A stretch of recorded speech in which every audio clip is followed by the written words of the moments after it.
Caio Augusto é escritor, compositor, designer gráfico, ilustrador, fotógrafo e dono do curso Mestre Photoshop do Básico ao Avançado. Já fez vendas de projetos para outros países e já atuou em grandiosos projetos e hoje nos dá a honra de sua participação. Confere aí que está sensacional. Sejam bem-vindos ao Carreira Tech, onde ajudarei você a conhecer melhor o mercado de tecnologia, através da experiência de profissionais que trabalham diretamente na área. Hoje estou com a presença de um artista aqui, o Caio. O cara é compositor, escritor, o cara é ilustrador, designer gráfico, tem mais uma coisa, é fotógrafo. O cara tem um canal no YouTube, tem uma página no DeviantArt, tem um site, tem Instagram. O cara faz ilustração hiperrealista. Eu tenho o privilégio de estar com um artista aqui. Caio, muito obrigado por estar dando, né, a honra dessa entrevista, da sua participação. Será muito bem-vindo e muito obrigado. Não, que é isso. Eu agradeço mais, velho. Eu agradeço a oportunidade, o espaço. Não tem que fazer essa pompa toda, não. Tá, eu vou mostrar aí pra quem estiver assistindo. E quem estiver ouvindo o podcast vai ter os links aí na descrição pra você conferir e ver que eu não tô boquiaberto de graça não, cara. O cara faz uma composição, o cara ele faz... Caraca, velho, você vai confirmar aí.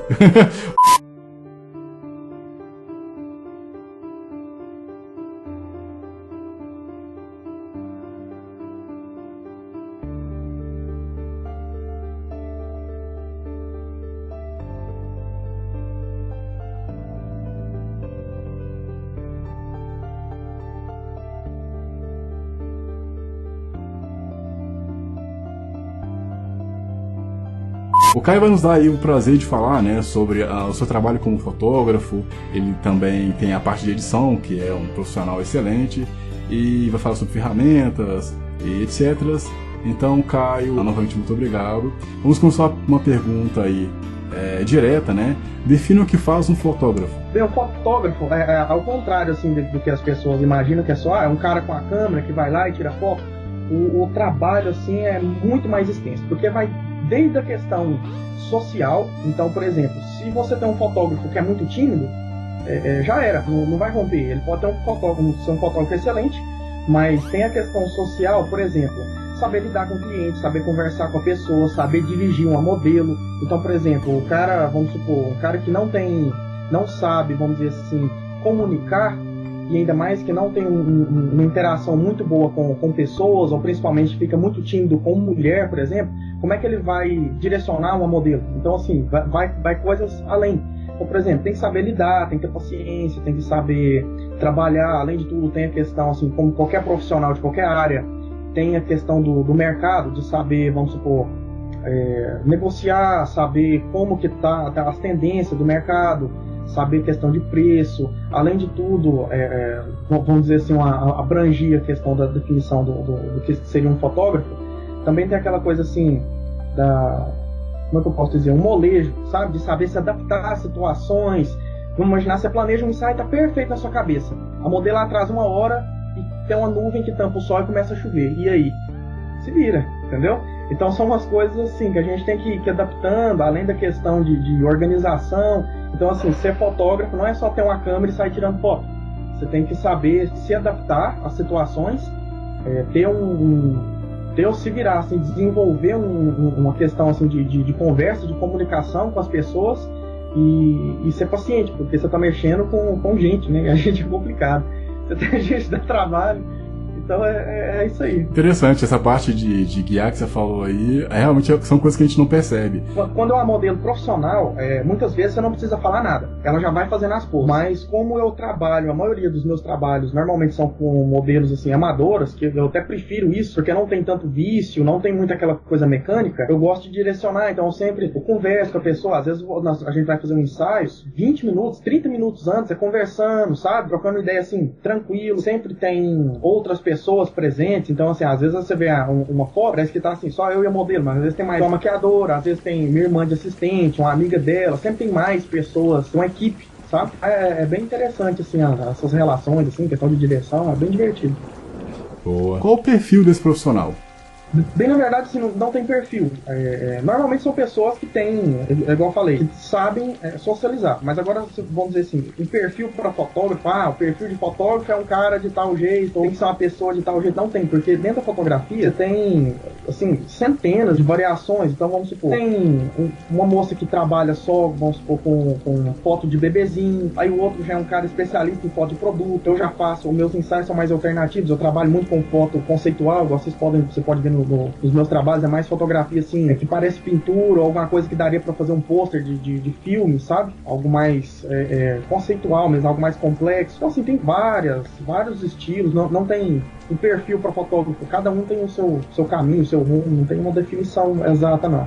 Boa. Como está o mercado de trabalho? O mercado de trabalho, para fotógrafo, é um mistério, porque, pelo menos para mim, para a minha área específica de foto conceitual, pelo menos aqui em Goiânia, é complicado, porque são poucas pessoas, é um público muito de nicho. Vamos imaginar assim, o pessoal que vai fazer foto comigo é alguém que quer fazer um ensaio específico, vamos supor, um ensaio de cosplay, uma coisa assim, fala assim, eu quero algo militar, uma temática com metralhadora, sobretudo, fazer como se fosse um soldado, ou se não uma banda me contrata, e a banda faz a foto todo mundo de armadura, sabe? Porque eu tenho os figurinos, todos os figurinos das minhas fotos são meus, então assim, muitas vezes eu compro, eu invisto esses figurinos, eu gosto de fazer coleção, pistola airsoft, sabe?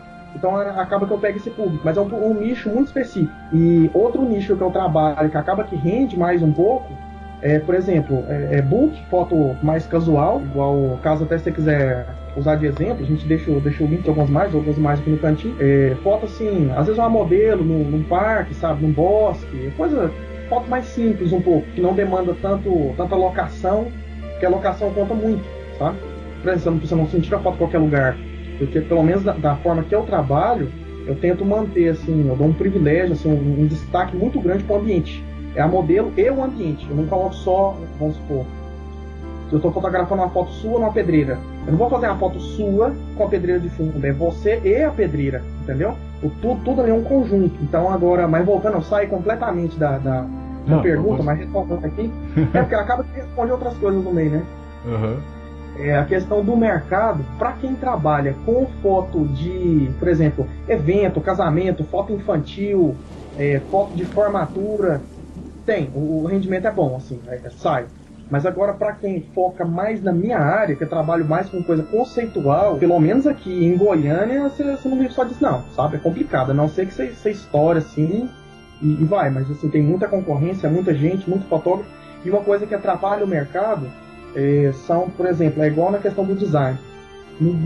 Dentro da fotografia, assim, a pessoa compra uma câmera e fala que é fotógrafo. Então, por exemplo, a pessoa tem uma câmera semi-profissional, ou até compra uma câmera profissional, vai lá cobrar R$100 para fazer um ensaio, faz de graça, que acontece muito no mercado, e isso quebra completamente, porque aí a modelo vai olhar, por exemplo, a modelo iniciante, vai lá um fotógrafo profissional que vai cobrar lá, vamos supor, R$400 para fazer 10 fotos. E vai olhar o fotógrafo amador que quer fazer permuta, que dá as fotos de graça, ou faz por R$50. Aí isso quebra um pouco o mercado, tem muito. Então, assim, o pessoal tinha que dar uma melhorada, vamos dizer assim, na questão da valorização, sabe? Mas é complicado também, porque se o fotógrafo amador cobra, ele não consegue fazer foto. Então é um mistério. O mercado, assim, é um mistério. Esse é a mesma coisa do sobrinho da TI, né? Do sobrinho da mulher da TI lá, que faz uma barata e tal. Às vezes eu peço pro cliente assim, há quanto tempo você demora pra fazer uma marca? Eu falo assim, com a marca eu vou cobrar, vamos supor, R$300, você me dá 2 semanas. Aí o sobrinho do dono da gráfica cobra R$40 e entrega em 24 horas. Mas aí complica. O que é interessante é que, da mesma forma que a gente vai até entrar nesse assunto, que é da foto hiperrealista, que eu perguntei.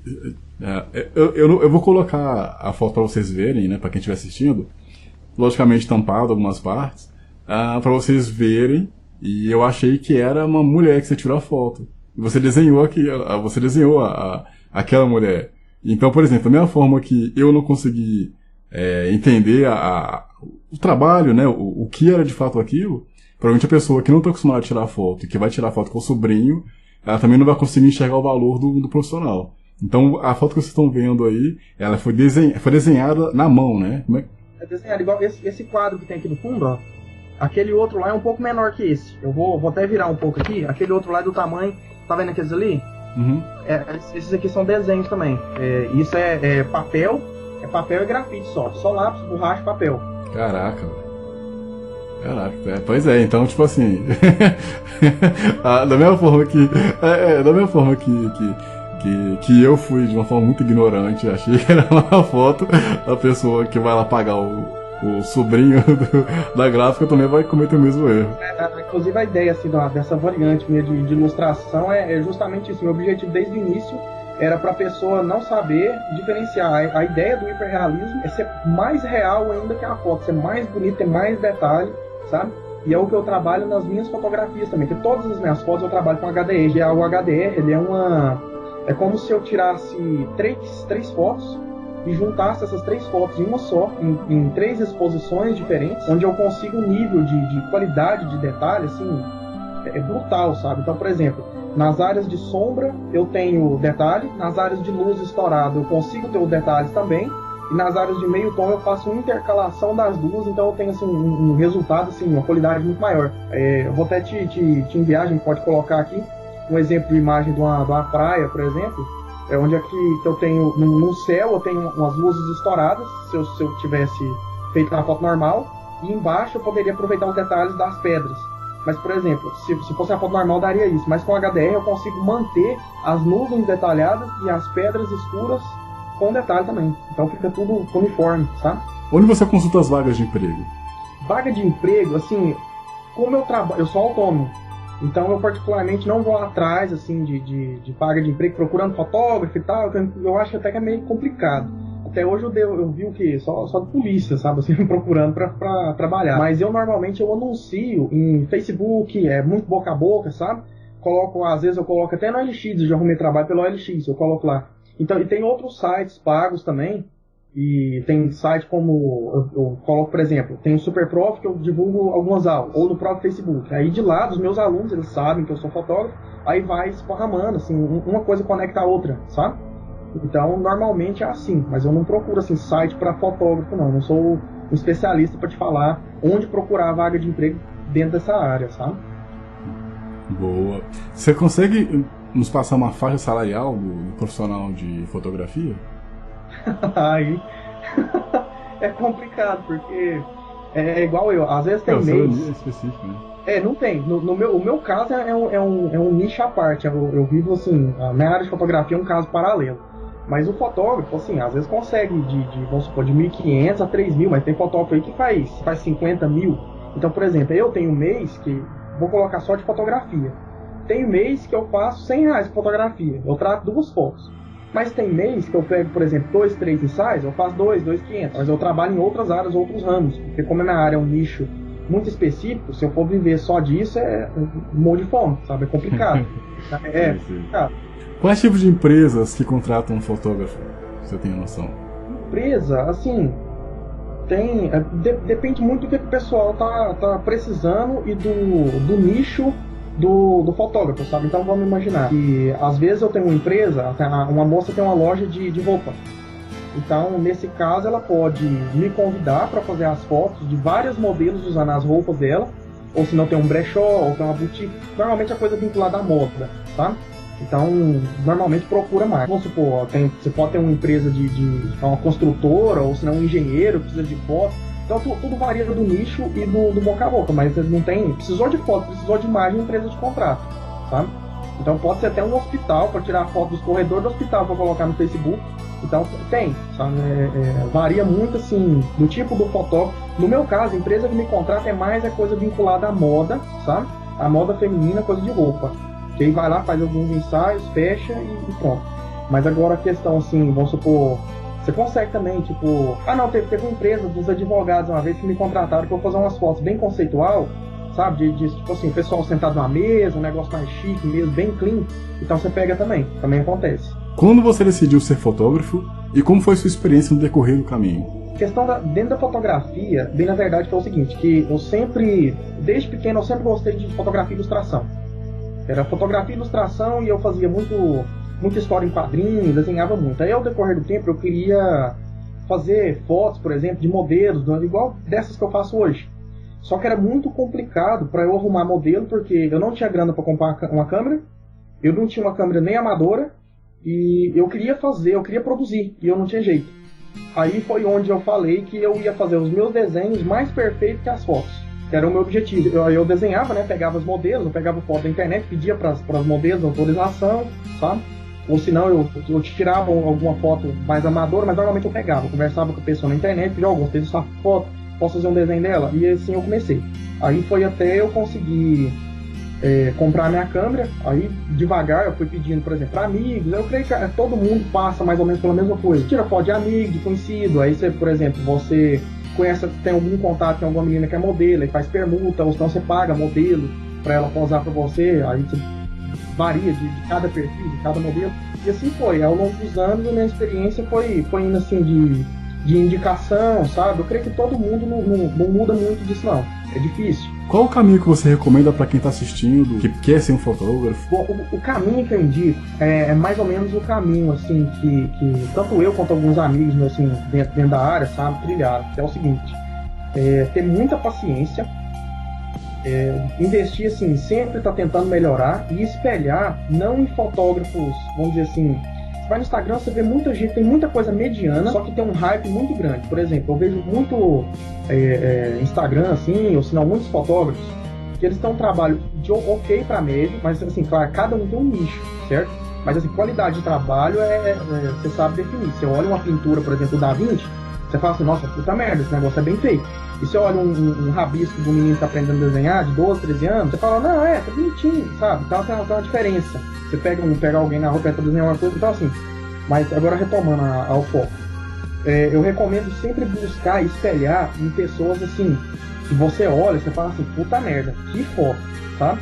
E busca esses caras e essas referências e tentar superar eles. Fazer assim, não, eu vou ficar satisfeito a hora que eu chegar no nível desse cara, eu quero aprender e estar sempre buscando, estudando e aprimorando técnicas para estar sempre melhor. Agora na questão de mercado mesmo, focar em alguns nichos, vamos supor, a pessoa sempre teve uma afinidade por fotos de produto, sempre gostou de ver as fotos dos produtinhos, de fazer embalagem, sabe? Então foca nessa área, investe, porque cada área você vai ter que ter um investimento diferente. O cara que vai focar em fotografia de produto, ele tem que ter muita paixão por aquilo, dedicar, por exemplo, comprar uma mesa de estilo, montar um estúdio, dedicar a comprar flash, sabe? Específico para isso, lentes que vai valorizar os produtos, porque, por exemplo, uma lente para você tirar foto de produto não é a mesma para você tirar foto de um ensaio de moda. Então cada um tem um nicho. Então assim, foca, não fica muito disperso, foca mais numa área e segue, sabe? E outra coisa também é ter muita paciência. E isso eu indico para tudo, seja para ilustração, para música, se você tiver banda, se você for fotógrafo, qualquer coisa. Inclusive o nosso trabalho, assim, vender curso, tudo. Mesmo se você faz um trabalho perfeito, vamos imaginar que você faz outra Mona Lisa. Não fique fazendo e esperando que as pessoas vão aplaudir, sabe? Ou vai dar muito resultado. É uma coisa que eu até conversei com um amigo meu, que ele também é escritor, ele estava muito desanimado. Porque ele passou 10 anos escrevendo o livro dele e ele ficou muito triste porque não tem resposta, sabe? Mas assim, se você fizer tudo esperando um resultado imediato, você tá perdido, você não faz nada. É um exemplo assim que eu até dou, por exemplo, do Johann Sebastian Bach, aquele compositor do Toccata ao Fugue. Ele, na época dele, quando ele fazia as composições, ele escrevia, ele não era reconhecido e ele morreu sem ninguém dar nem moral para ele. 200 anos depois da morte dele, um cara foi comprar umas frutas numa feira e achou uma partitura. Quando o cara abriu essa partitura, era uma partitura do Bach. Ele achou que era um jornal embalado. Hoje o Bach é um dos compositores barrocos mais famosos do mundo. Você tem a Toccata ao Fugue aí, que tem filme, tem tudo. Então é essa coisa, sabe? Você trilha a sua carreira, foca, tem muito amor, assim, dedica, sabe? Muito amor, carinho, sabe que você vai gastar dinheiro, vai passar raiva com gente, provavelmente, assim, a pessoa vai dar cano, o modelo vai atrasar, o tempo às vezes não vai te ajudar, mas isso assim, tudo faz parte, sabe? Então é o que define. Eu conheço muita gente que começa e desiste rápido, sabe? Desiste porque ou é caro demais, ou começa a passar muita raiva, mas assim, tudo, né? Todo negócio, tudo que você for fazer faz parte da trilha. Hoje em dia você consegue ver que as pessoas reconhecem o valor do seu trabalho? Tipo, sem você precisar de falar? É difícil? Não, é difícil. Muita gente não dá valor, porque hoje é o seguinte, como é que funciona? Desde de literatura até fotografia, tudo tudo é a questão do como é que eu posso dizer assim, se você tem seguidor, sabe? Então, por exemplo, às vezes eu vejo muita coisa que tem qualidade ruim, mas a pessoa é muito carismática ou por algum motivo tem algum contato e cresce rápido. Então essa pessoa, vamos imaginar lá que o cara é um fotógrafo mediano, mas tem 800 mil seguidores, 900 mil. Aí o cara ele é bom, mas é mediano. E eu já vi casos de fotógrafos assim com 2, 3 mil, que são caras que eu admiro e me espelho, que eu falo, puta merda das fotos desse cara. E o cara não tem relevância, não tem comentário. Então é assim, e as pessoas chegam e olham e não dá valor naquilo. Então hoje virou isso. Um exemplo que eu passo mesmo, por exemplo, com um livro. Tem muito livro ruim, às vezes um youtuber famoso, e às vezes uma criança lança uma biografia de quê? De tá brincando de boneca. Então assim, é complicado. Lança uma biografia da vida e vende assim milhares de exemplares, e é famoso e tal. E às vezes assim, a gente passa assim 6, 7 anos escrevendo um livro e às vezes não vende, fica caixa estocada, assim, a pessoa não dá valor. Mas tem uma coisa assim que eu tenho pra mim. Por exemplo, uma pessoa igual a sua abordagem, você vendo os materiais, gostando, elogiando, ou se não, igual esses dias, eu vendi um livro com um rapaz, ele veio aqui em casa conversar com ele, a mãe dele vieram aqui, conversaram comigo, quiseram que eu autografasse o livro, ficaram hora conversando comigo, eu nem podia, eu tava trabalhando, mas eu fiquei lá conversando com ele, perguntando a respeito do livro, assim, encantado, sabe, de como é que funcionava, e querendo ser escritor. Inclusive o rapaz saiu aqui de casa já com ideia, assim, já de um livro que ele queria escrever. Ele já começou a escrever no mesmo dia. Então, assim, essas coisinhas, esses pequenos, vale mais pra mim do que, vamos dizer assim, holofote, sabe? Sim. Eu acho que ele vai ficar incomodado, assim, com muita coisa em cima. Mas, querendo ou não, a gente espera, assim, um reconhecimento. Mas, atualmente, eu não tenho, vamos dizer assim, pela quantidade de trabalhos, assim, um reconhecimento, assim, escandaloso, sabe? De ok pra baixo. Mas é tranquilo. Eu acho que o mundo sempre foi assim, cara. Acho que sempre os medianos tiveram holofote, sabe? Eu acho que os medianos, eles acabam evoluindo alguma coisa que as pessoas que fazem um trabalho muito melhor não conseguem evoluir, tipo, seja carisma, seja saber falar, e acaba que, infelizmente, as pessoas ou não têm cultura, principalmente para conseguir enxergar o valor numa coisa. Tanto é que eu mesmo via a sua foto hiperrealista, achei que era uma foto. E, então, eu entendo realmente. Mas é meio que você falou, cara. A gente tem que continuar fazendo por nós, assim, sabe? Se a gente começar a se igualar aos medianos, a gente vai ser um mediano. Então, você tá certo e eu concordo com o que você falou.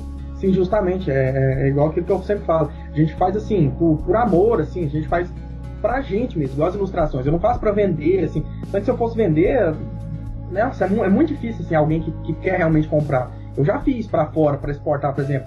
Já fiz ilustração em A3, A2, pra mandar pros Estados Unidos.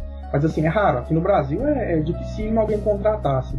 Mas aí, igual eu tava falando, assim, eu faço, assim, pra mim, é um hobby mesmo, sabe? Eu faço por gosto. No mesmo caso da maioria das fotografias do livro, é uma manifestação artística, assim, que você se sente bem, e independente se as pessoas vão dar muito valor nisso ou não, seja daqui 200 anos, daqui 100 anos, tá lá um material que eu fiz, assim, de coração, e tá lá, existe, é concreto, tá na realidade concreta, existe e tá aqui. Então, mesmo se for descoberto aqui 200, 300 anos, eu fiz, eu tô no presente aqui agora, eu tô curtindo. Sim. Tá indo, sabe? Você vê diferença no fotógrafo profissional e no fotógrafo amador? Sim, tem completamente, né? É total. É igual um ilustrador amador, qualquer profissão. O amador ou profissional é gritante. O profissional, normalmente, eu vejo muito fotógrafo profissional que fala que é profissional, mas na verdade é amador. Ele comete os mesmos erros, faz a mesma coisa. Normalmente o fotógrafo profissional não vai ter problema com composição. Questão de regra de terços, ele não vai errar. Ele vai saber, por exemplo, que a regra de terço você não precisa seguir ela à risca, sabe? Você pode adaptar os recursos. Por exemplo, aqui no quadro da minha tela aqui, eu estou encaixado dentro da regra de terço. Se eu estiver aqui, eu saio fora dela. Eu tô mais ou menos no meio. Se eu ficar aqui embaixo, agora eu destruí a regra. Aqui tá mais harmônico, sabe? Porque eu consigo dividir a minha tela aqui em 3 e aqui em 3. Então meu olho aqui tá exatamente, eu vendo a minha miniatura na imagem aqui que a gente tá conversando, eu sei que meu olho aqui tá exatamente na divisão dos terços da tela, sabe? Então assim, o fotógrafo profissional, ele evita errar isso. Questão de iluminação, ele evita luz errada. Por exemplo, qual seria uma luz desconfortável aqui? Vamos imaginar que daqui para cá na minha imagem esteja sombra e de cá luz. Então fica uma imagem incômoda, tá escuro, de cá só luz aqui. Agora de cá não, a luz de cá fica mais agradável. E parece que se eu estiver olhando para cá, a minha imagem, entendeu? Essa harmonia, que aqui tá mais limpo eu tô olhando para lá, eu tô vendo o ambiente. Agora, se eu estiver virado para cá, olhando para cá, fica uma foto incômoda, uma composição incômoda. Eu creio que é uma forma simples de explicar. Então, assim, o fotógrafo profissional normalmente não erra isso. Questão de edição e qualidade de trabalho também é outro nível, é totalmente diferente. Porque o amador às vezes faz só uma coisinha de brilho e contraste, igual eu vi uma menina uma vez que ela falava assim que ela era fotógrafa profissional, assim, estrelinha assim, da cidade. Reclamando uma vez que tinha mais de 100 fotos para editar, ela demorava uns 10 minutos para cada, que era tempo demais. Eu fiquei assim, eu demoro 50 minutos, uma hora tratando a foto, demorar 10 minutos não faz nada. Então, assim, acontece, sabe? É bem engraçado. Bom, existe algum tipo de especialização nessa área? Tem várias, que é igual eu tinha falado em relação ao nicho de fotografia. Então, por exemplo, tem alguns tipos de fotógrafos que são especialistas em foto de produto. Porque para você fazer foto de produto, eu dei até esse exemplo, que ele é mais preciso, é um nicho mesmo. É totalmente diferente de você fazer foto de pessoa. Igual o meu nicho é foto de pessoa e paisagem. Tem fotógrafo que foca só em fotografia de paisagem e animal. Então as lentes dele vão ser diferentes, o tipo de técnica que ele usa vai ser diferente. Então, por exemplo, eu faço foto de modelo, eu tenho a minha modelo, eu tenho o meu cenário, independente do clima, eu vou ter que dar um jeito. Às vezes a gente marca um ensaio e fica mais obscuro o clima, ou senão começa a chover, eu aproveito, eu faço desse jeito, ou eu tenho que remarcar para outro dia. Se eu quiser, por exemplo, passar uma atmosfera de verão, de sol, a gente tem que estar com sol. Se estiver chovendo, não dá, sabe? Mas se eu quiser fazer algo variado, eu consigo adaptar, sabe? Mas agora, assim, voltando à pergunta, eu sempre fujo, porque acaba que um assunto puxa outro, é um leque muito grande de fotografia. É imenso. Então a gente tem, por exemplo, igual tem esse fotógrafo de produto, tem fotógrafo de animal. Então cada um é um nicho muito específico, porque o cara vai ter que investir em lentes diferentes, em equipamentos diferentes. O fotógrafo de animal, por exemplo, vai fotografar passarinho, vai precisar de uma lente de 300 de abertura, sabe? Por exemplo, abertura, tô viajando. Por exemplo, vai precisar de uma lente, por exemplo, uma 24-70, não resolve. Ele precisa fazer uma 50-300, uma tela objetiva mesmo, que dá um zoom mesmo, bem forte, para ele pegar um passarinho lá no ar, lá longe. Então cada caso é um caso. E essa lente para tirar foto de modelo não presta. Ficaria distorcido, sabe? Porque ela chega até a engordar, você dá zoom demais. Tirar foto em interior, lente para interior é uma, lente para exterior é outra, sabe? Cada caso é um caso. Como é que é seu dia a dia como fotógrafo? A questão do dia a dia como fotógrafo, normalmente é assim, igual, por exemplo, como eu trabalho com várias áreas paralelas, então eu tenho alguns períodos, vamos supor, um fim de semana que eu dedico para fazer ensaio, porque não é assim algo diário. Então, por exemplo, o fim de semana, vamos imaginar que uma banda ou alguma modelo me contrata para fazer ensaio. Vamos pegar no caso de uma banda. Então, assim, logo eu já preparo alguns dias antes todo o material, mais ou menos eu tenho de cabeça quais fotos eu vou fazer, eu já sei quantas fotos que eu vou tirar, como que vai ser cada uma das fotos, eu busco conhecer o local que eu vou trabalhar antes. Às vezes eu vou no local para saber como é que é, eu dou um jeito de pesquisar a foto, eu peço para a pessoa ir lá e filmar, sabe? Para eu ter uma organização melhor do terreno e saber construir as imagens na cabeça, então eu já vou com tudo pronto. Então, uma vez que eu tenho tudo pronto, vamos imaginar que eu faço um ensaio de manhã. Que normalmente são os horários de ouro, são assim, das 6 da manhã até as 9 para fazer fotos, são as luzes boas, sabe? E ali das 4:30 da tarde até as 7 da noite. Se você quiser pegar assim uma luz mais lateral, mais suave, um colorido diferente. Porque, por exemplo, meio-dia, esses horários que o sol está muito no centro do céu, dá uma sombra muito dura embaixo do olho, é mais complicado. A não ser que seja uma foto assim, chovendo, sabe? Que seja interior, aí muda. Eu tô falando de foto externa. Certo? Então a questão do dia a dia é assim, normalmente eu marco o ensaio cedo à tarde, vamos colocar que é cedo. Então assim, vai, tira as fotos, faz todo o trabalho, encontra o pessoal, planeja, normalmente eu faço 10, 15 fotos, tomo uma manhã inteira, sabe? Porque tem questão de figurino, tem tudo. Então, tudo depende também do ensaio. Se for um ensaio, um book que a menina quer 40 fotos, eu consigo fazer as 40 fotos em 2, 3 horas, que aí são mais cliques. Mas agora, por exemplo, se for foto que tem que trocar de roupa, algo mais conceitual, a gente pode até deixar esses aqui do exemplo da banda Monday Riders, uma banda de hard rock aqui de Goiânia. A gente deixa essas aqui com as 4, 5 imagens deles. Você vê que é no mesmo local, mas é um pouquinho distante, sabe? É um pouquinho distante. Cada um às vezes troca de figurino, troca de roupa, sabe? Tem a questão do estudo, de como é que vai ficar a composição. Aí bate a foto, olha, às vezes não fica perfeito, tem que voltar e refazer. Mas isso é para um foco menor, sabe? De fotos, assim, 10, 15 fotos. Agora quando é book, assim, aí vai muito. Aí normalmente de tarde, aí, quando eu volto para casa, eu fecho o ensaio, né, de manhã, volto para casa e eu já começo a edição. Aí vamos imaginar, são 10 fotos. Como o meu trabalho é com HDR, eu tenho que separar essas fotos em 3, né, que eu trabalho com ela subexposta, superexposta em meio tom, que ela é estourada, normal e ela mais subexposta. Aí eu tenho que extrair elas, eu trato cada uma, depois eu junto essas 3 fotos, aí que isso é um pré-tratamento, aí que eu começo a tratar a foto.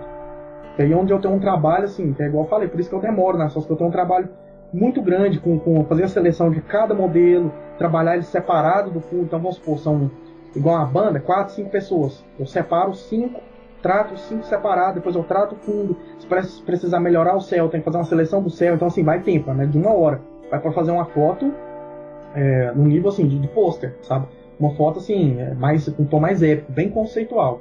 Agora se for só um tratamento simples, coisa de 20 minutos, meia hora, às vezes resolve.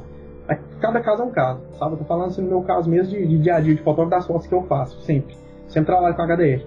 E aí às vezes varia, assim, eu vou até de noite, durante a semana eu vou editando e vou intercalando com os meus outros projetos.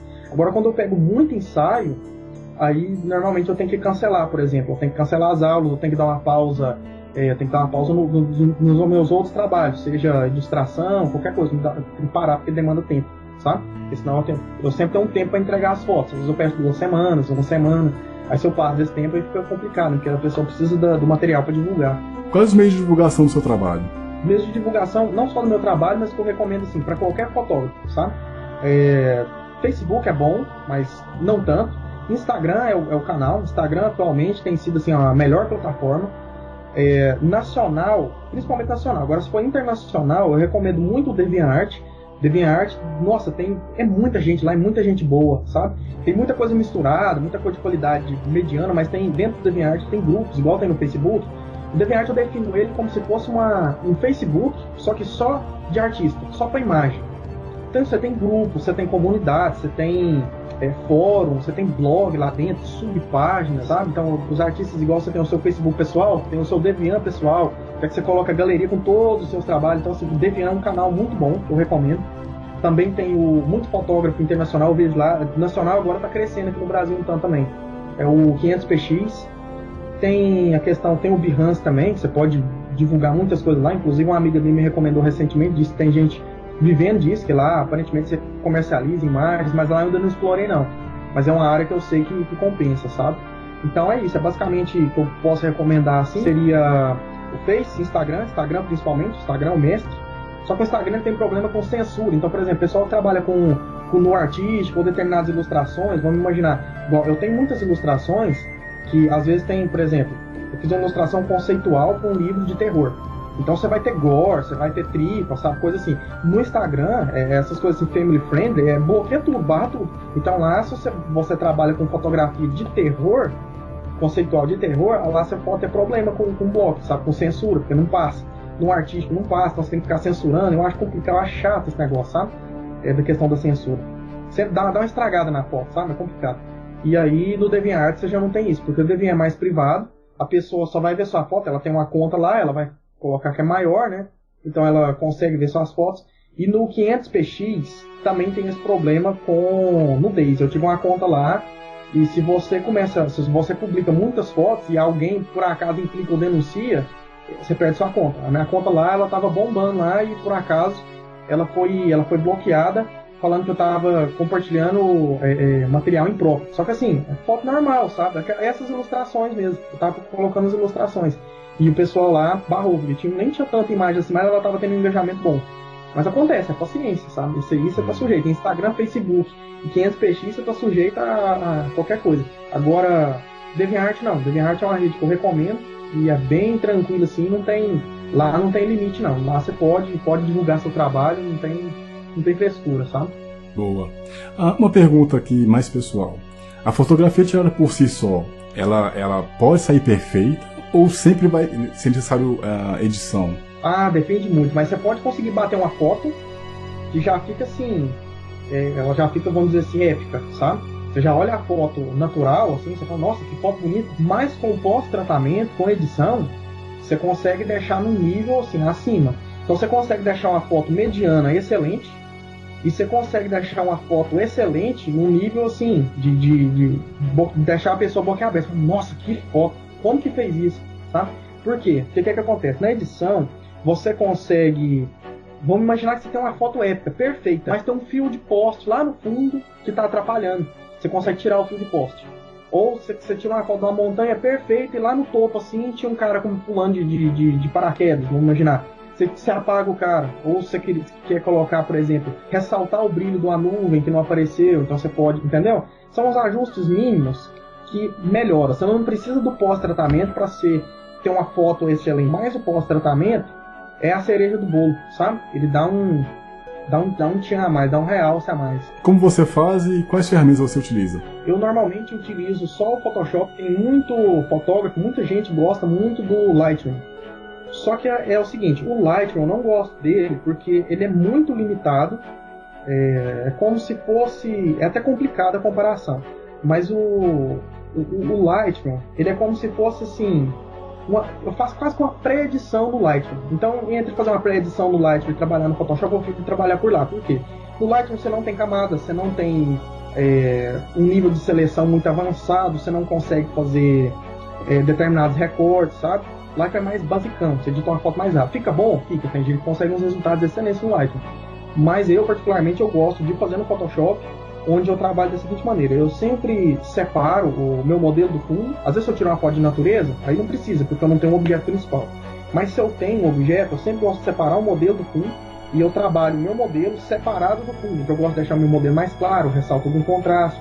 Se eu quiser dar uma desfocada maior do fundo, eu consigo, porque meu modelo está separado, porque por lá tem jeito. Consegue fazer uma seleção numa área específica que você quer para trabalhar isso. Vamos imaginar que o meu modelo... eu tenho uma foto toda azulada e a camisa do meu modelo também é azul. Eu consigo trabalhar e melhorar esse tom desse azul para deixar esse azul cor de rosa, se eu quiser. Então eu dou um contraste e ganho um destaque do fundo, entendeu? Então às vezes você consegue fazer esses ajustes. Então eu sempre trabalho assim, eu mando pro Photoshop essas 3 imagens, trabalho cada uma delas, igual eu falei nas perguntas anteriores, em HDR, aí eu emendo por lá, sabe? Aí eu sempre trabalho em RAW, porque eu tenho câmera RAW que eu consigo trabalhar de uma forma melhor, porque o RAW ele é como se fosse um arquivo cru, como se fosse um filme da máquina analógica. Então eu tenho aquele arquivo cru, onde é que eu tenho uma gama de edição, assim, nossa, é incomparável, umas 10 vezes maior. Por exemplo, se eu tirar uma foto, ela ficou estourada, tirei uma luz contra o sol, né? Tirei a foto contra o sol, aí ele está o sol estourado. No RAW eu consigo recuperar, tirar os tons claros, até eu recuperar e o sol vir uma bolinha perfeita, eu consigo recuperar essas luzes desse estourado. No JPEG você não consegue. Entendi. Então, por isso que demora. Eu tenho todo esse cuidado com luz, com sombra, com meio tom, com cada cor separada. Aqui no Lightroom você não tem essa... Tem, mas não é tão bom. Não é tão num nível tão, sabe, exagerado, vamos dizer assim, igual no Photoshop. O Photoshop é perfeito, ali você faz tudo. Sim, sim. Como você se preserva para não usarem seu trabalho como se fossem deles? Você fala em questão, assim, de alguma pessoa pegar e utilizar, certo? Tipo, pegar e falar que ela que fez, ou tentar vender sem sua permissão. Olha, é complicado, porque normalmente eu só coloco a minha marca no cantinho ali das minhas fotos e eu tenho elas no meu DeviantArt. Agora a pessoa... Uma imagem caiu na internet, você não tem controle. Já era. Então, assim, é difícil você ter um controle sobre como que a pessoa pega, como, sabe? Mas eu recomendo o seguinte para fotógrafo: não fica postando as suas fotos em rede social, até complicado porque eles nem deixam. Mas não upa as suas fotos na internet com a qualidade original, ela com a qualidade imensa. Então você sempre upa, não precisa ser upar uma imagem na internet de mais de 1400 pixels, a não ser que você queira realmente para alguma coisa muito específica. Mas assim, 1080, 1200 pixels de largura por 700 de altura é mais que suficiente, sabe? Então você coloca essas imagens de qualidade menores, se por acaso alguém pegar e usar, você tem a sua original, você tem o seu RAW original, tem a metadata lá. Se você clicar, por exemplo, na câmera fotográfica profissional, tem a metadata. Se você clica, essa metadata é o quê? Tem o seu nome, você registra na sua máquina. Então nas propriedades, se você vai no Windows e clica, tem lá sua foto, né? O JPG mesmo. Botão direito, propriedades, coloca detalhes, vai estar lá a câmera, o nome, a data que foi tirado, o local, tudo. Seu e-mail, tá tudo lá. Então você tem o backup. Mas agora, se você conseguir evitar que uma pessoa pegue e usa, assim, não tem controle, sabe? Não tem muito jeito, não. Entendi. Bom, antes de ir pro intervalo, eu queria que você comentasse sobre o seu curso que você está fazendo. E a gente está na semana de pré-Black Friday, então tá com promoção de lançamento, e as pessoas que querem melhorar, né, o uso do Photoshop ou coisa parecida, eu acho que é uma oportunidade aí para você se vender, então fica à vontade. Tá, sim, bom demais. Então, esse curso de Photoshop que eu fiz, o trabalho é o seguinte, apesar de eu falar assim que é voltado para fotografia, que eu ensino as ferramentas, mesmo se você não trabalhar com fotografia, seja só o designer gráfico que trabalha com marca, ou queira fazer fotomontagem, ou por exemplo, você é ilustrador e quer aprimorar técnicas, coisa relacionada, entender o programa. Ali nesse curso que eu fiz, eu reuni o seguinte, desde 2012, 2013, eu dou aulas do programa. E eu trabalho com Photoshop, eu acho que é desde a versão CS3, CS4, assim, lá muitos anos atrás, com uns 10 anos que eu já mexo com edição e fotografia, sabe? E aí o que eu fiz? Eu reuni todo o meu conhecimento e eu apliquei para dar essas aulas presenciais minhas. Eu peguei todas essas aulas presenciais e transformei em um curso onde eu consigo ser mais objetivo ainda e mais direto. Então eu tenho ali, eu vou ensinar o programa completo, no meu curso eu ensino tudinho, começando desde as preferências assim, mais básicas do programa, abrir o programa, nunca viu na vida. Então eu mostro, aqui em cima tem um menu, aqui são as ferramentas, aqui é a sua tela, tudo. Abrir arquivo, criar arquivo, aqui é as layers, ensino como é que funciona o posicionamento das layers, porque eu já vi muita gente que trabalha no Photoshop, ilustrador, o cara é bom, entende do programa, mas não entende coisa da primeira aula, que é as barras de layers, que sempre fica no cantinho aqui, ó, que isso, nossa, isso vira uma confusão, tem hora, sabe? Eu já vi muita gente não sabe a questão do posicionamento, isso vira uma bola de neve, aí dá uma confusão no trabalho, a gente para de mexer com o programa. E aí, mas retomando, no Photoshop então eu vou ensinar ali, começa desde o mais básico, logo ali na terceira aula você já está fazendo recorte, fotomontagem avançada, eu separei em 7 módulos com tudo, completo, sabe? Então ali pela terceira aula você já está no nível de intermediário para avançado, na quinta aula você já está no nível avançado do Photoshop, aí na sexta aula ali você já tem um domínio, já consegue fazer pôster assim, ali no nível dos Vingadores, por exemplo, já consegue pegar fotos medianas, e fazer uma montagem ali no nível de pôster de cinema mesmo, dos Vingadores ali, com aquelas luzes, aqueles efeitos, sabe? Bem legal, coloca encaixar o texto. E na sétima aula é um exercício final mesmo, assim, onde eu mostro outros ajustes, assim, que eu dou um combo de tudo, que você já tem que ter um entendimento total do programa para entrar no sétimo módulo, que é onde eu ensino a fazer o HDR. Então eu tenho uma aula lá, que ela tem 1 hora de duração, que é só eu tratando uma foto em HDR do jeito que eu trato as minhas fotos. Então é 1 hora de duração, só eu tratando assim, completo, do começo ao fim, ensinando passo a passo como é que eu faço, sabe? Pro tratamento. Então assim, mas é só para fotógrafo? Não, um designer gráfico, um ilustrador, vai usar as mesmas ferramentas que eu estou usando para fazer uma ilustração, uma composição, uma montagem. Eu ensino tudo. Boa. E para você aí que não conhece o trabalho dele, eu vou deixar os links aqui na descrição. Confere lá, porque, cara, você vai ficar surpreso, cara. Você vai ficar surpreso. Bom, a gente vai para um intervalo rapidinho e a gente volta daqui a pouco. Não saia daí.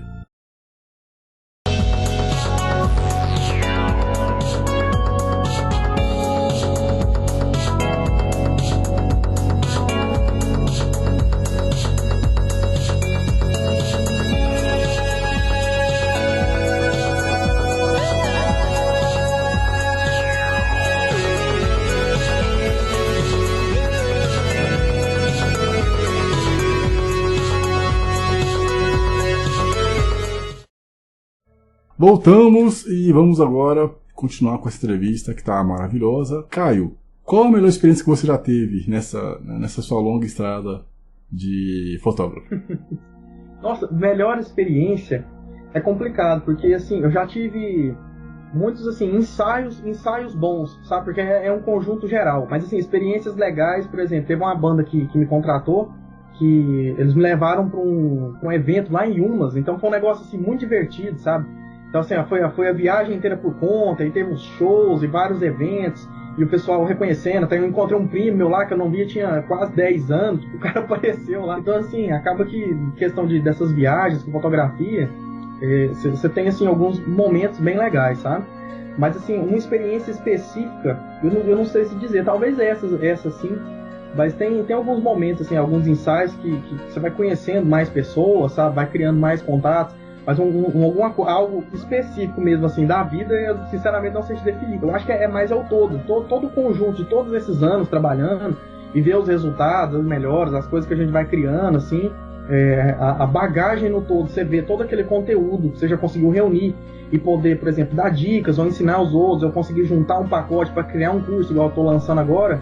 Isso assim é gratificante, sabe? Você vê o seu projeto de 10 anos trabalhando, ficando concreto e dando um resultado, e você podendo ajudar outras pessoas, e sempre, eu inclusive mesmo agora, eu todo dia assim, eu sempre busco aprimorar, sempre estou vendo cursos, coisas, por exemplo, tutorial no YouTube, perguntando, trocando experiência com amigos, sabe? Ensinando, a gente aprende muito, igual aprendi muitas ferramentas assim do Photoshop que atualizou novo, estava lecionando coisas para um aluno, e a gente vendo coisas assim, aprendendo em tempo real, assim, junto, assim, aprendendo ferramentas novas, sabe? Eu aprendendo assim na hora e passando para ele. Então, assim, esse combo eu creio que é o melhor, assim, não tem algo específico, não. Entendi. Você já teve alguma experiência frustrante? Acho que a minha história já conta. Nossa, é incontáveis, assim. Eu acho que acaba que frustrante no longo da carreira tem mais do que ensaios bons, sabe? Mas frustrante tem muito, assim, por exemplo, às vezes a pessoa que cancela na última hora, sabe? Ou bolo que a gente toma, sabe? Às vezes a pessoa encaixa também nessas pessoas que cancelam. Ou se não, material que pode dar problema, igual eu tive uma experiência uma vez que o cartão de memória deu problema, eu pedi um pedação de umas fotos de casamento, sabe? Então, assim, é uma coisa complicada. Eu até evito fazer muito evento, coisa de casamento, porque é uma responsabilidade, é uma cruz que você carrega nas costas. Eu tenho uma amiga minha, ela fez um casamento inteiro de uma moça, e depois que ela terminou, ela chegou em casa, o cartão dela, de memória dela corrompeu. E aí, pronto, perdeu um casamento inteiro.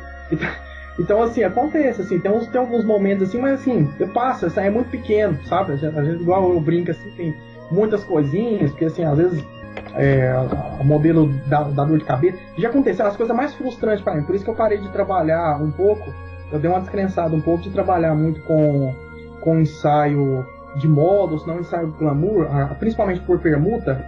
Eu trabalho assim com alguns modelos específicos, ou só com um contrato muito bem definido, um negócio mais sério. Porque muito fotógrafo, principalmente igual eu, era no início, e até eu agora, já assim, com 10 anos nas costas trabalhando com isso, eu ainda fazia isso, ainda tinha dor de cabeça. Por exemplo, você faz um ensaio, algum modelo te contrata, você faz uma parceria para fazer as fotos com a modelo. Às vezes ela te dá uma ajuda de custo ou algo assim, com a condição de você divulgar as fotos no seu Instagram, no DeviantArt, por exemplo, coisa assim. Aí beleza, você vai, faz as fotos, igual eu te falei, vamos imaginar, incontáveis vezes já aconteceu isso comigo. Você faz as fotos, assim, 20 fotos, um ensaio, 30 fotos. Você já viu o trabalhão que é pra editar a foto.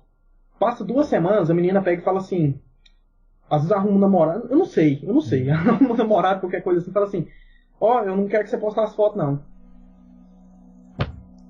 Pronto, você perdeu o trabalho, entendeu? Aí você fala, cara, por quê?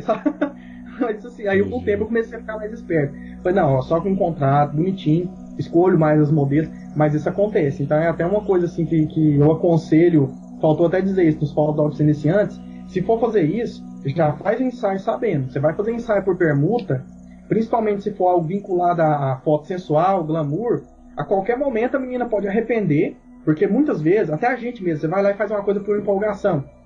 Tô empolgado e tal, você vai lá e vê um negócio, um produto, você vai lá e compra. Aí depois você fala, cara, por que eu comprei esse negócio? Não precisava, sabe? Não precisava gastar dinheiro com isso. Então, às vezes tem isso. Às vezes a menina arrepende. Pra mim, esses são os mais frustrantes. Hoje, eu não passo tanta raiva com isso, porque com o tempo eu aprendi a administrar melhor, sabe? A questão do tratamento com a modelo, eu já filtro melhor os modelos, porque no começo, às vezes você vai empolgando, vai tendo resultado, vai aparecendo modelo, eu quero fazer ensaio, vai aparecer modelo, quero fazer ensaio, tá, vamos. Aí você é empolgado no lugar e fala, não, bora fazer ensaio. Aí você tem lá todo um trabalho, aí às vezes a menina, uma semana depois, arrepende, aí você tem que deletar as fotos, não pode postar, então basicamente é isso. Como é a experiência de fotografar um nu artístico? É basicamente igual, assim, não tem tanto segredo, sabe? É igual qualquer outro ensaio, porque normalmente, independente do ensaio, a não sei que seja algo bem casual mesmo, que às vezes vai só você e outra modelo, mas eu nunca recomendo isso. É sempre bom ter um parceiro para te ajudar com iluminação, se precisar, ou ficar de olho, segurança, sabe? Coisa assim. Mas normalmente os ensaios são sempre bem tranquilos, normal, igual qualquer outro. E 99% assim, sempre tô eu, a modelo, ou são um namorado da modelo, ou a minha namorada, ou uma amiga, sabe? Então sempre tem assim, alguém presente, uma equipe, uma maquiadora. Então às vezes você vê a foto, às vezes a foto tá bonita, tem uma luz lateral que tá linda. Essa luz lateral é uma amiga dela segurando o flash, sabe? Segurando uma lanterna lá, assim, do lado da foto, fora do enquadramento, iluminando ela, ou segurando um abajur, virando o abajur para frente, ou segurando um refletor, ou segurando uma placa de isopor, às vezes tem 2, 3 pessoas ali. Então quase sempre é uma equipe grande, não tem essa coisa, essa fantasia assim, vou caminhando para tal lugar, só nós dois. Não, quase sempre você vai precisar de outra pessoa e é uma equipe. inclusive para o próprio modelo ficar mais confortável, sabe? Não é uma coisa que todo mundo fala assim, vamos fazer um ensaio sensual e tal, mesmo se for só de lingerie, a menina é estranho. Então, assim, sempre é bom você ter alguém, ou normalmente a pessoa ser conhecida, ou modelo profissional. O modelo profissional normalmente fica mais à vontade, mas mesmo com uma profissional com anos de carreira, sempre eu recomendo você ter alguém junto, até para dar uma segurança maior para você e para modelo, tá ali te ajudando, sabe? E passa assim como é que eu posso dizer? Não só uma confiança maior, mas uma credibilidade maior. Por exemplo, se você precisar, vamos imaginar que a modelo precisa de um roupão, ou o modelo precisa de um retoque de maquiagem, tem que ficar parando, sabe? Ou você mesmo tem que maquiar, ou às vezes a modelo, por exemplo, vamos supor que a modelo tá com lingerie, aí precisa ajustar a lingerie, entendeu? Aí você vai lá ajustar, é um negócio desconfortável, é estranho. Então é melhor assim, então a amiga vai, ajuda, muda o cabelo dela de lugar, para evitar muito esse contato pessoal, que é extremamente profissional, sabe? É um erro que muito fotógrafo amador comete, esses caras que queimam, é querer levar muito pro pessoal. Às vezes tá fotografando ensaio sensual no artista, acha que a menina tá dando em cima dele, mas não tem nada a ver, aquilo é um trabalho, sabe? Então, assim, você tá fazendo um trabalho, principalmente igual nos meus ensaios, tô fazendo, por exemplo, uma pintura, uma obra de arte, um negócio, não tem esse é um serviço sério, então não tem essa proximidade. Tem, porque às vezes é conhecido, mas não nesse outro sentido, sabe? Bom, eu pretendo comprar uma câmera nova, na verdade uma câmera profissional, né? Que é a Canon EOS SL2, com a lente 18-55 e 16 GB de cartão. A minha preocupação, como eu vou usar para me gravar para dar aula, é o tamanho do arquivo que vai ser gerado do vídeo, né? Por exemplo, 1 hora mais ou menos você acha que dá uns 4 GB? Como é que é a sua experiência com a sua câmera? É porque é o seguinte, cada câmera vai ter mais ou menos uma qualidade e um tamanho, certo? Só que é o seguinte, a minha câmera, eu tenho uma Nikon D800. Na minha câmera, 10 minutos de vídeo, arredondando assim um pouco para cima, dá 2 GB. Então, por exemplo, e ainda tem outro problema, as câmeras, elas só, pelo menos a minha, ela só grava 20 minutos e para. Então ela grava 20 minutos, corta. Então você tem que ficar ainda atento, principalmente se a câmera estiver longe, você não escuta que ela parou de gravar. Então às vezes você está falando ali 25 minutos e ela parou. Então sempre é bom você ter alguém por trás da câmera te falando, você está filmando, se o cartão não encheu, porque se você empolgar e o cartão ficar lá, você vai gravando. A hora que chega 1 hora, o meu cartão é de 32 GB. Então é média de distante de 2 GB por 10 minutos. Então rapidinho o cartão lota, sabe? Então é bom você ter alguém atrás olhando, é complicado. Mas assim, ó, cada câmera tem um. Não sei como que é essa Canon, deve ser um pouco menor, sabe? Mas tem que ficar esperto com isso e preparar o cartão de memória e preparar a paciência também, porque é um trabalhoso, sabe? A lente 18-55mm pra gravar parado aqui, você acha que é de boa? Resolve bem. Mas você pode também optar por, se você quiser uma definição maior, por exemplo, o fundo mais desfocado, você é mais nítido, pega uma lente mais clara. Por exemplo, uma 50mm, 75mm são as ideais para retrato, para filmagem, porque ele não distorce muito, é uma lente mais em conta, uma lente básica, e ela é muito próxima a 50 e a 75 é muito próximo da distorção, da perspectiva assim, que a gente tem, da amplitude de visão do nosso olho. Então o que ela vai pegar para as laterais e a distorção que ela vai causar é muito pouco, então é muito próximo do que a gente vê. Então, por exemplo, se você pegar uma 24mm, você pode ficar meio distorcido, pega muito fundo, porque quanto menos, mais distorcido e mais cenário você pega. Então você vai ter ali 12mm, 7mm, vai ter no olho de peixe. E quanto mais zoom, mais aproximada a pessoa vai ficar, só que ela dá um efeito de dar uma achatada, sabe? É estranho, é uma coisa estranha. Se você tira um retrato de uma pessoa de longe com uma 24, aliás, ou de perto, o nariz fica grande. Se você tira de perto com uma 200, parece que o rosto da pessoa tem uma achatada. Então, até engorda, sabe? Então cada lente vai ter um efeito. Mas uma 50mm para filmagem de curso, ou para foto de retrato, 50mm, 75 ou 80, dentro dessa faixa é o canal. Boa, perfeito. Eu tô pensando também em começar a usar essa câmera para fotografar, assim, apesar que só animei porque eu comecei a ver algumas fotinhas aí para preparar as perguntas para você. Para tirar foto assim com qualidade, tem alguma dica a mais, tipo de lente ou coisa parecida que você pode me passar? Tem sim. É o seguinte, quanto mais clara a lente, E também quanto mais cara, dependendo, né? Porque quanto mais clara a lente, mais cara ela fica. Maior a qualidade você vai ter de nitidez do seu objeto principal e o desfoque do fundo. Então, por exemplo, uma lente 50mm 1.4 para retrato é perfeita. Porque você, trabalhando ali em 1.4, seu fundo fica totalmente desfocado e você fica muito nítido. Então dá aquela sensação assim, dá aquele ar profissional, sabe? Então, por exemplo, se você usar um 85, o fundo vai ficar mais desfocado ainda, porque ela aproxima mais da pessoa e dá um distanciamento maior do fundo. Então, assim, lentes quanto mais claras, clara no caso, o diafragma é menor. 1.4, 1.8, 1.4 é o canal, 1.8 você ainda resolve bem, sabe? Quanto mais clara a lente, melhor. Agora, o corpo da câmera também conta muito em questão da qualidade. Por exemplo, máquinas que são full frame, por exemplo, essas séries D800, D700, D850, da Nikon, da Canon, eu não sei te falar agora de cabeça exatamente quais, mas elas são full frame. O que quer dizer esse full frame? Que o sensor dela é maior. Por exemplo, uma câmera que não é full frame, uma lente 50mm, ela vai ter um crop lateral e ela vai simular como se ela fosse uma 75. Então, por exemplo, você tem uma 50mm, igual tá aqui na minha tela. Uma 50mm com crop, ela cortaria aqui assim, ó. Eu perderia essa área aqui, ó. Ela full frame, ela fica mais expandida. Você vê uma área maior pra cá e um pouquinho mais pra cá. Então ela realmente, uma 50 em full frame é uma 50, sabe? É sempre média de 25 pontos pra frente que elas cortam. Então você me recomenda uma máquina profissional full frame, que vai ser nessa média ali de 6 mil, 5 mil pra cima. É um investimento grande. Realmente, se você quiser investir na área de fotografia mesmo. E assim, material de fotografia é caro. Igual às vezes você vai fazer um ensaio, vamos imaginar, vamos supor, cobrar barato ainda, por exemplo, 25, 30 reais a foto.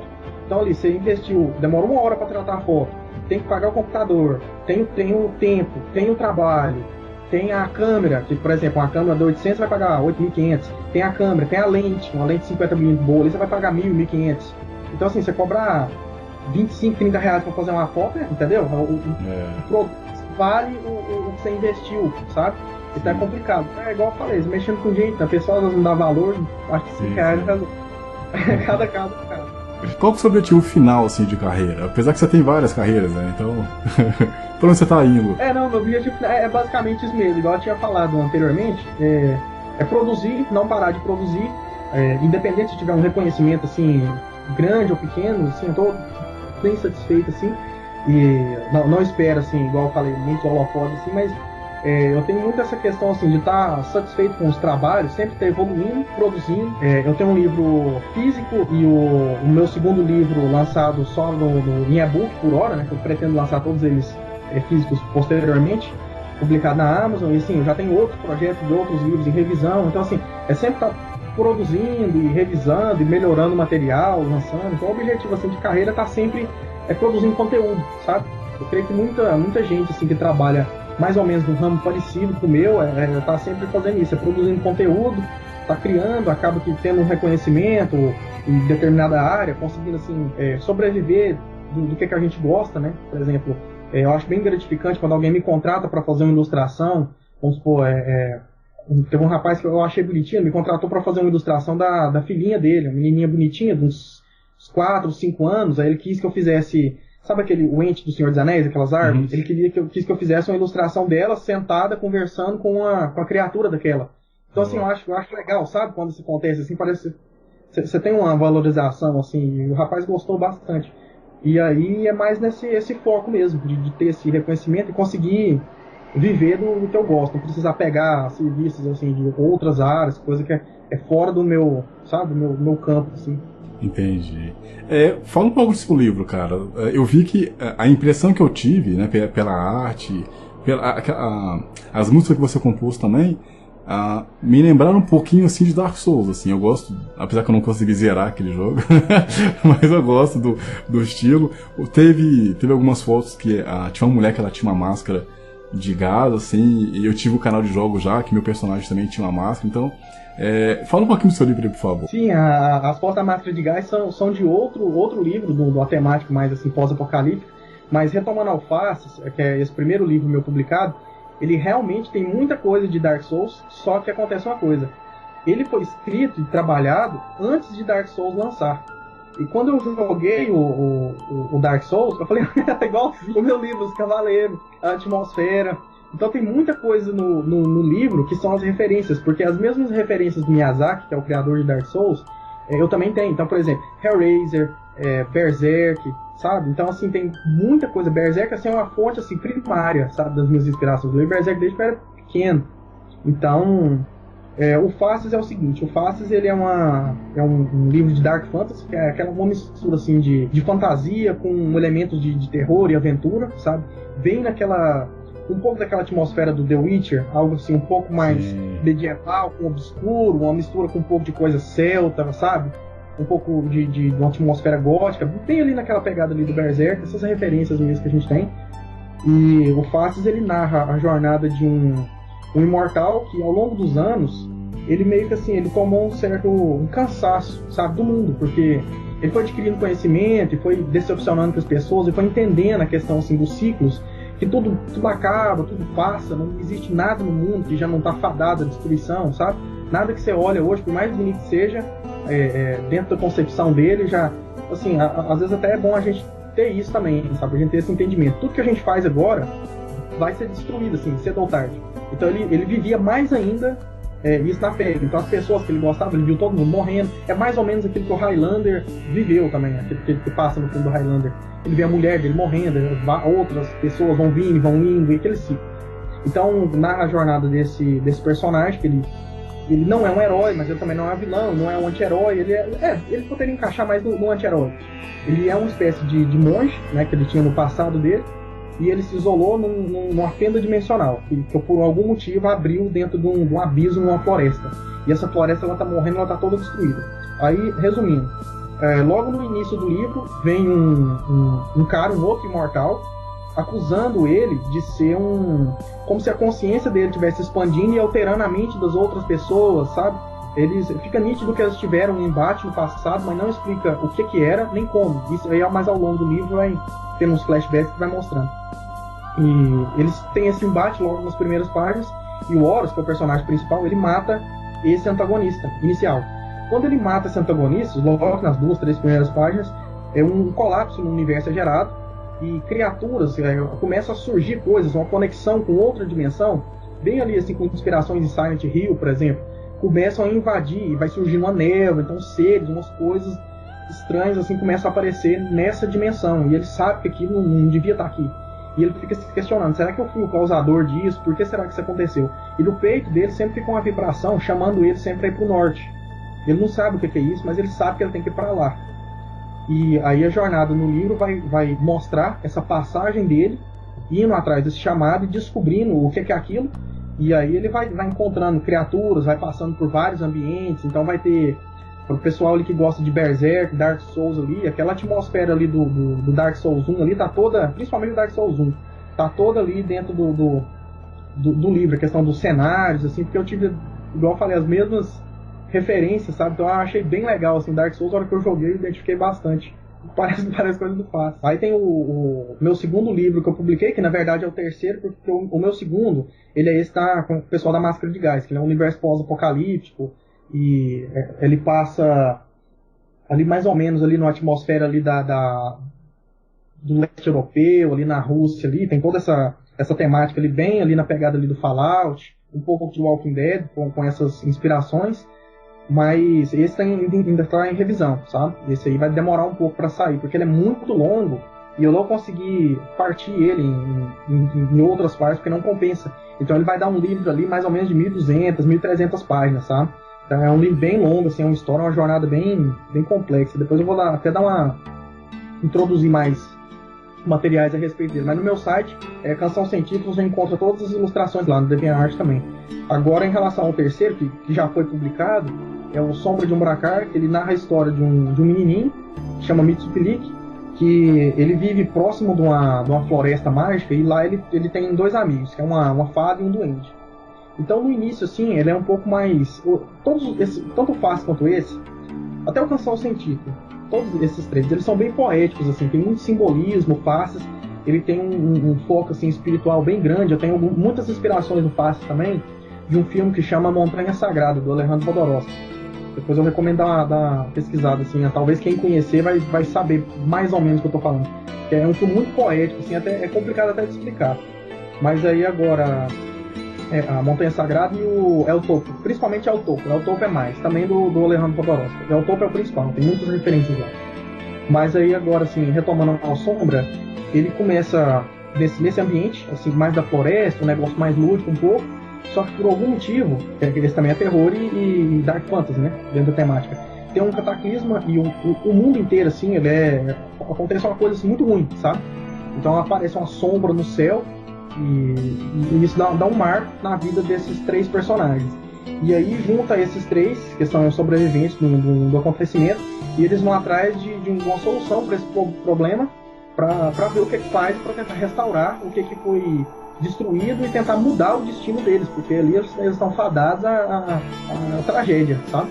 Então a jornada deles começa aí, logo ali por um quarto do livro mais ou menos, é onde a aventura começa mesmo, e do livro para frente a jornada rompe. Algum material de leitura que você gostaria de recomendar para quem está assistindo? Além do seu livro?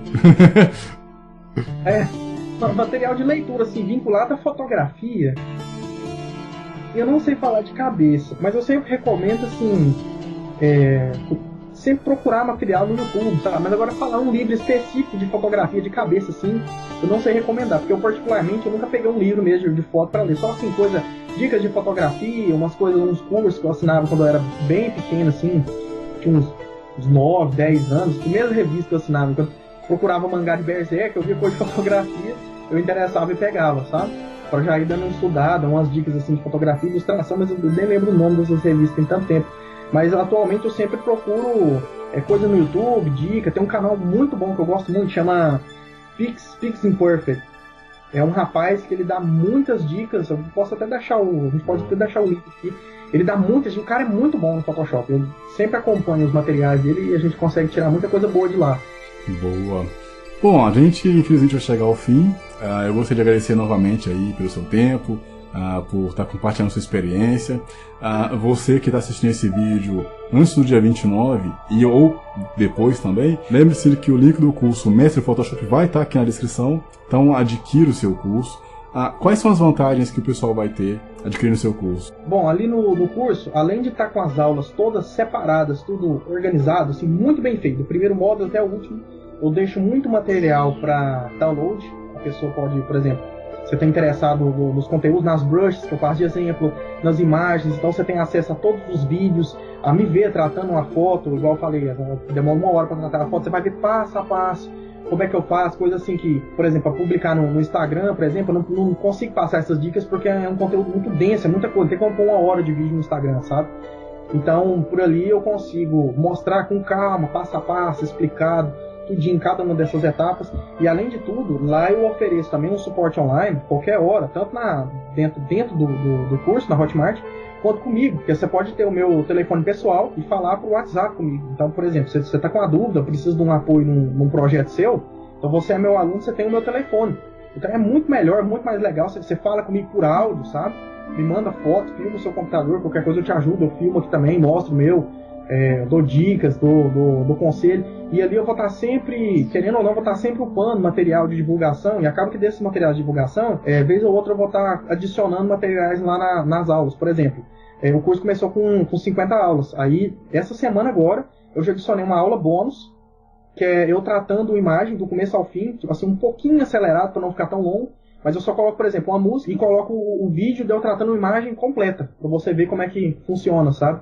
Então, assim, vai ter esses materiais, assim, essas atualizações, você tem um contato direto comigo, isso é bem legal, assim, dá uma aproximação melhor. Boa, então é isso aí. Obrigado por ter assistido até aqui, se inscreve no canal aí. Grande abraço, obrigado de novo pela participação e até a próxima entrevista, valeu e fui. Então, Wesley, eu agradeço demais também pela oportunidade, pelo espaço aqui, por esse tempo que a gente dedicou. Obrigado também, pessoal, eu fico muito feliz por tudo.